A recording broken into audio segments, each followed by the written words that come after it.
আসসালামু আলাইকুম। আপনারা সবাই কেমন আছেন? আমার সকালের নাস্তা আমি এখানে কিছুটা চাল আর ডাল ধুয়ে নিয়েছি। আমি খিচুড়ি রান্না করব। বড় বড় 3টা পেঁয়াজ দিয়েছি, 10-12টা কাঁচামরিচ ফেলে দিয়েছি, আর কিছুটা রসুন গোল গোল করে কেটে দিয়েছি।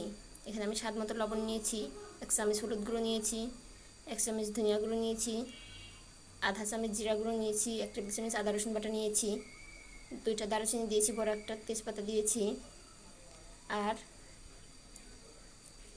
2টা থেতো করা এলাচ দিয়ে দেব।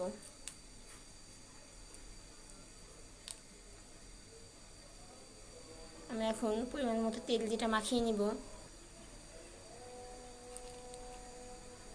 কিছুটা তেল দিয়ে নিলাম। এক হাত দিয়ে ভিডিও করতেছি, আর এক হাত দিয়ে তো মাখাইতে পারবো না, এই জন্য অফ ক্যামেরায় আমি মাখিয়ে নিব, পরবর্তীতে আপনাদেরকে দেখিয়ে দিব। এভাবে মাখিয়ে খিচুড়ি আপনারা কতদিন খাননি সেটা অবশ্যই কমেন্টে জানাবেন।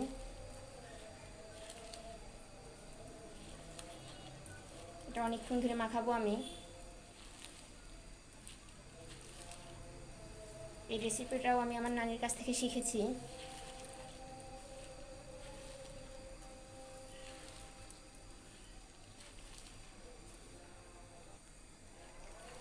এটা মাখাইতে মাখাইতে যখন সুন্দর একটা ফ্লেভার আসবে, তখন আমি এর মধ্যে কিছুটা পানি ঢেলে দিব। যতক্ষণ না ফ্লেভারটা আসবে ততক্ষণ আমি মাখাইতেই থাকবো।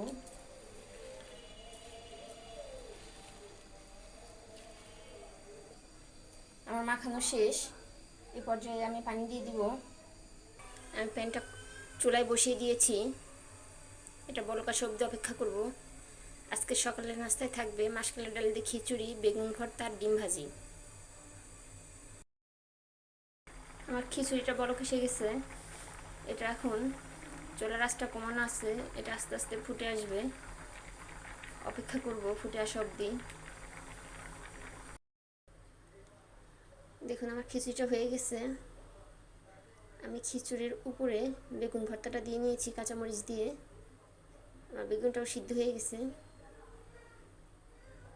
আমি কোনো ভর্তা দিলে এভাবেই খিচুড়ির উপরে দিয়ে দিই বেগুনটা।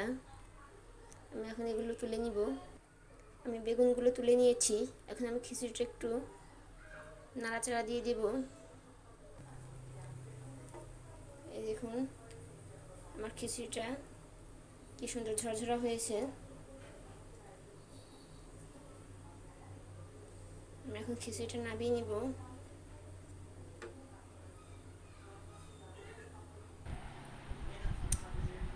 আমার ডিম ভাজি আর বেগুন ভর্তা করা শেষ। আমার রেসিপিটা আপনাদেরকে ভালো লাগলে অবশ্যই লাইক কমেন্ট শেয়ার করবেন